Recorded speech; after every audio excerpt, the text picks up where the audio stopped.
வணக்கம், எப்படி இருக்கீங்க? நலமா?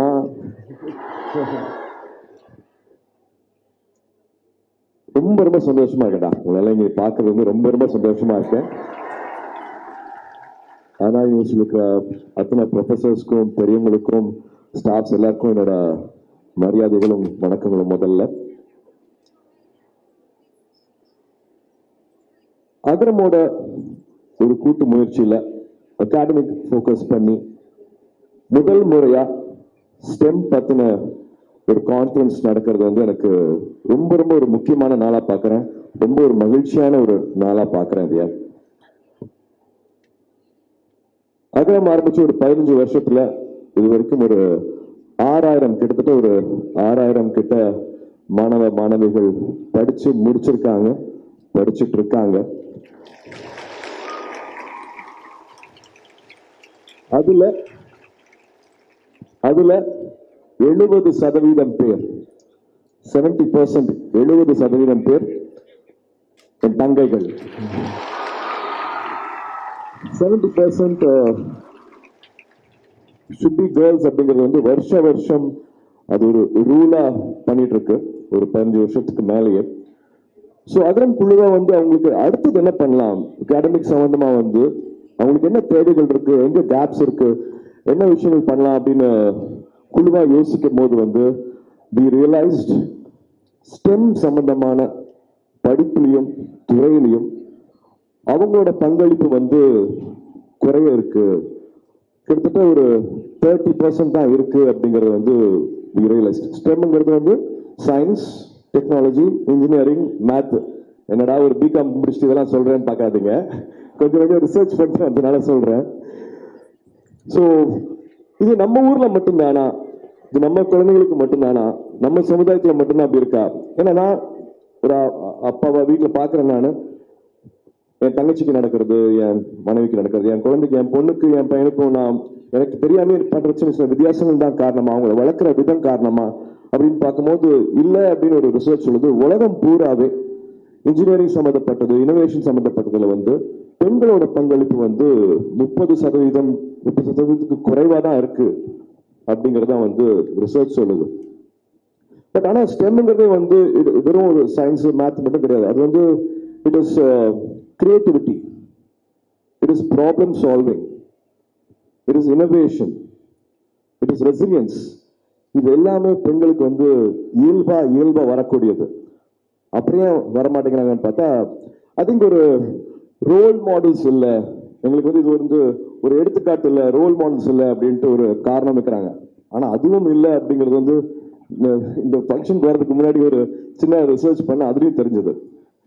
பெண்கள் நம்மளுக்கு என்னெல்லாம் கொடுத்துருக்காங்க அப்படின்னு பார்த்தீங்கன்னா, வேர்ட் ப்ராசஸர் கொடுத்தது வந்து பெண்கள், கம்ப்யூட்டரைஸ்ட் புக்கிங் ஆஃப் ஏர்லைன் கொடுத்தது வந்து ஒரு பெண், solar heating system, stem cells, software that made moon landing. Neil Armstrong முதல்ல போய் ஒரு ஆனா காலை வச்சுட்டாரு, ஆனா அவர் அங்க கொண்டுட்டு போய் இறக்குனது வந்து ஒரு பெண். Medical syringe, laser contract surgeries, fridge, CCTV, diaper, dish washer, chemotherapy, computer software, airline சத்தம் வராமல் இருக்கிறதுக்காக, இன்ஜின் சத்தம் வராமல் இருக்கிறதுக்கான அது மஃப்ளர் பண்ணது வந்து ஒரு பெண், பர்த் கண்ட்ரோல், அப்புறம் நிறைய பேருக்கு பிடிக்கும் pier, call centre, car heating, காரோட வைப்பர் பண்ணது வந்து ஒரு பெண். இப்ப எல்லாருமே கனெக்டடா இருக்கிற வீடியோ கால், அதாவது வைஃபை ஆகட்டும், இப்போ அது இல்லாம இருக்கவே முடியாது இல்லையா, வைஃபை கண்டுபிடிச்சது வந்து ஒரு பெண்.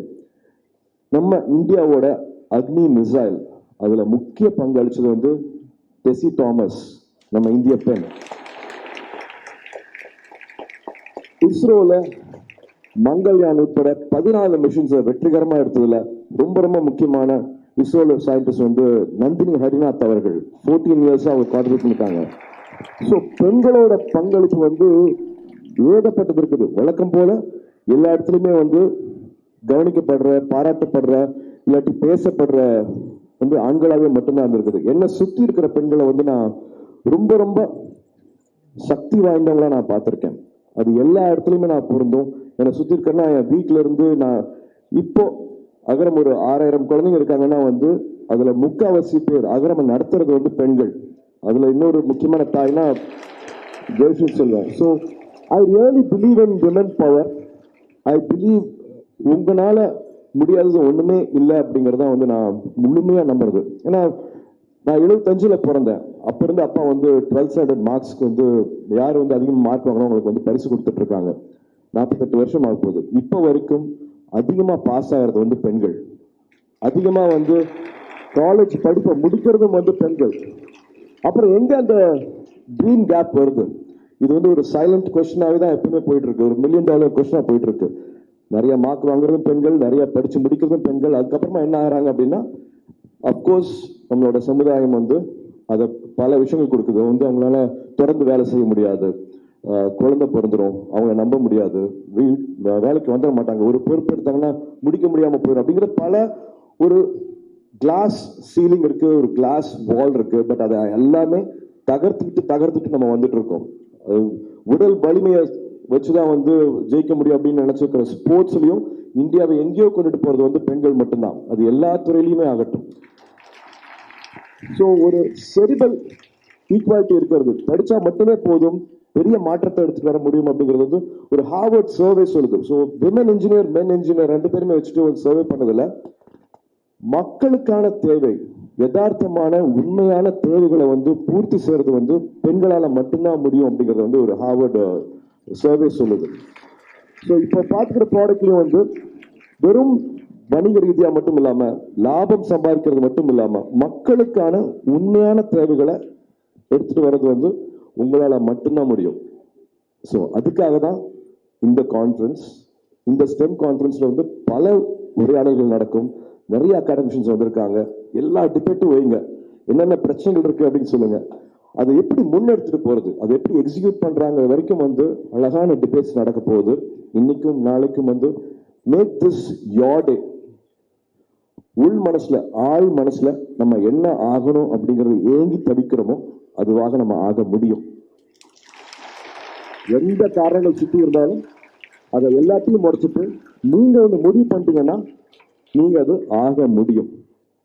மெட்ராஸ்ல தான் பிறந்து வாழ்ந்தாங்க இந்திர நோய். அவங்களோட புக் இருக்கு, அவங்கள படிங்க. நம்மளோட சமுதாயத்தை பத்தி, அவங்களோட குடும்பத்தை பத்தி, எப்படி அவங்க வந்து தொழில் சக்சஸ்ஃபுல்லாக. பெப்சிங்கிற கம்பெனி வந்து ஏற்கனவே பல ஆயிரம் கோடி சம்பாதிச்சுட்டு இருக்கிற கம்பெனி. ஆனா அவங்க போனதுக்கு அப்புறமா அதை 2 மடங்கு ஆக்குனாங்க. அவங்களுக்கும் இதே சமுதாயம் பிரச்சனை இருந்தது, இதே குழந்தை, இதே ஹஸ்பண்ட், அத்தனையும் மாற்றி காமிச்சாங்க. மை லைஃப் இன் ஃபுல் அப்படிங்கிறது பேர் அந்த புக்கு பேரு. தயவு செஞ்சு வாங்கி படிங்க. ரொம்ப எனக்கு நடந்துட்டு இருக்கிறது அவங்களுக்கும் நடந்துட்டு இருக்கு அப்படிங்கிற மாதிரி ஆச்சரியமா பார்க்குற பல விஷயங்கள் அந்த புக்ல இருக்கும். அதை நிச்சயமா உங்களுக்கு உதவி பண்ணும் அப்படின்னு நினைக்கிறேன். So make this your day. இது வந்து உங்களோட நாளா இருக்கட்டும். Make the best use of this. இருக்கிற அத்தனை ப்ரொஃபசர்ஸ், அகாடமிஷியன்ஸ் உங்களுக்காக வந்திருக்காங்க, உங்களுக்காக நேரம் செலவு பண்ண போறாங்க. இதுல ஜெயிச்சவங்க வந்து உங்களுக்கு வழிகாட்ட போறாங்க. ஸோ இதுக்கு ரொம்ப ரொம்ப முக்கியமான காரணமா இருக்கிற விஜய் அசோக் அவர்களுக்கும், அண்ணா யூனிவர்சிட்டி இருக்கிற அத்தனை ப்ரொஃபசர்ஸ்க்கும், அத்தனை ஸ்டாஃப்ஸ்க்கும், மதிப்புக்குரிய வைஸ் சான்சலர் அவர்களுக்கும், ரெஜிஸ்ட்ரார் அவர்களுக்கும், இதெல்லாம் பண்ணி கொடுத்த அகரம் வாலண்டியர்ஸ்க்கும் மனமார்ந்த நன்றிகளை தெரிவிச்சுக்கிறோம். இது வெறும் ஆரம்பம் மட்டுமே. இது வெறும் ஆரம்பம் மட்டுமே. நீங்க என்ன ஆகணும்னு ஏங்கி தவிக்கிறீங்களோ அதுவாக ஆக முடியும். God bless, all the best.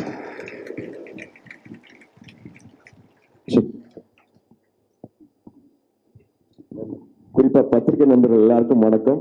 And இதை போய் தயவு செஞ்சு ஷேர் பண்ணுங்க. பெண்களுக்கு எப்பவுமே ஒரு ஆண் உழைக்கிறத விட ஒரு 50% எக்ஸ்ட்ரா ஒரு பெண் உழைச்சா மட்டுமே தான் அவங்களுக்கு அந்த அடையாளம், அங்கீகாரம் கிடைக்குது. ஆனா நிச்சயமாக ஒரு பெண் இதுல விதிவிலக்கு இருக்கலாம். ஒரு பெண்ணால ஒரு 5 ஆண்மகன் பண்ணக்கூடிய வேலையை ஒரு பெண் செய்யறதை நான் திரும்ப பார்த்திருக்கேன். பாராட்டுவோம். அவங்களை இன்னும் வேலை கொண்டுட்டு போறதுக்கு எல்லாரும் சேர்ந்து உழைப்போம்.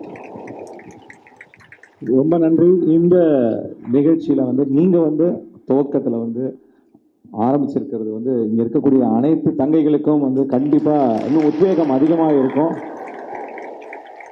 ஏன்னா அவங்களுக்கு நிறைய பேருக்கு தெரியணும், ஆக்சுவலா இந்த எம்பவர் கான்க்ளேவ் பண்ணும்போது யாரோ 4-5 ப்ரொஃபசர் சேர்ந்து செய்யறாங்க அப்படிங்கிறது மட்டும் இல்ல, அதுக்கு பின்னாடி நீங்களும் வந்து அதை மகிழ்ச்சியா உத்வேகத்தோட கொண்டு போயிட்டு இருக்கீங்க. இப்படியெல்லாம் வந்தா தான் அண்ணா யூனிவர்சிட்டியில வர முடியும். இல்லைண்ணே, நம்மளாம் லயலால படிக்கும்போது கல்ச்சுரல்ஸ் வருவோம்ல, ஸோ இந்த மேடை வந்து கல்லூரி காலங்களில் கல்சூல்ஸ்க்கு வந்திருப்போம். பட் இந்த மாதிரி கான்க்ளேவுக்கு உள்ளே வர்றது, ரெஜிஸ்டர் பண்ணி வர மாதிரி நம்ம உள்ளே வர்றது ஒரு ஸ்டேஜில் வர்றது ரொம்ப பெரிய விஷயம்.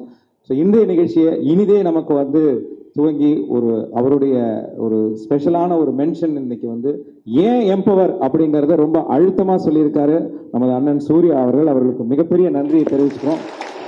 இந்த 2 நாளுடைய முடிவு இங்கே எத்தனை பேர் என்னவா ஆறாங்கன்றது இன்னும் சில ஆண்டுகளில் நீங்கள் பார்ப்பீங்க. இங்கே இருக்கக்கூடிய இதே மாதிரி ஒரு கான்க்ளேவ்ல இந்த தங்கைகள் சிறப்பு விருந்தினராகவும் சயின்டிஸ்டாகவும் வந்து உட்காருவாங்க அப்படிங்கிறது கண்டிப்பாக நாங்கள் இன்னைக்கு பதிவு பண்ணுறோம். ரொம்ப நன்றி.